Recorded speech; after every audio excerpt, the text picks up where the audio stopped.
নুপুরের ছন্দটা ক্রমশ বাড়তে লাগলো। দেখি মেয়েটা আমার কথার উত্তর না দিয়ে একটা পর্যায়ে ছুটতে ছুটতে লেগে ঝাঁপ দেয়। কিছু বুঝে ওঠার আগের মুহূর্তেই ব্যাপারটা এমন ভাবে ঘটে যে কল্পনার অতীত। আমি কয়েক সেকেন্ড স্তম্ভিত হয়ে দাঁড়িয়ে রইলাম।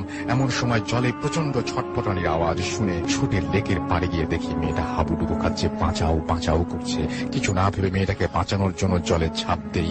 জলে ঝাঁপ দেওয়ার পর চমৎকার ভাবে বুঝতে পারলাম যে লেকটা ভীষণ ভীষণ ভীষণ। একদিকে মেয়েটা কে আর দেখতে পাচ্ছি না। আশ্চর্যের বিষয় হলো তখন মেয়েটাকে খোঁজার চেষ্টায় জলে ডুব দেই। জলের বেশ কিছুটা গভীরে খোঁজাখুঁজির পর হঠাৎই অনুভব করলাম জলটা কেমন যেন উগ্র শ্যাওলা পচা জলে পরিণত হয়েছে।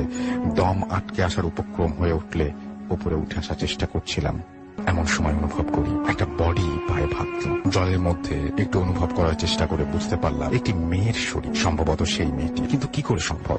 এই কয়েক সেকেন্ডে কি করে মেয়েটি মরতে পারে? ভয়ে আতঙ্কে আমি আপ্রাণ চেষ্টা করি তাড়াতাড়ি জলের উপরে উঠে আসতে। এদিকে হঠাৎ অনুভব করি একগোছা চুল যেন আমার পাকে জড়িয়ে ক্রমশ জলের গভীরে টানছে।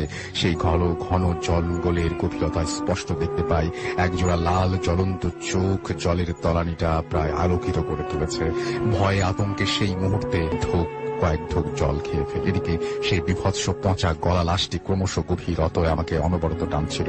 মনের মধ্যে তখন একটাই হতাশা বিরাজমান, হয়তো আমি বাঁচবো না, পরিবারের মুখ দেখতে পারবো না।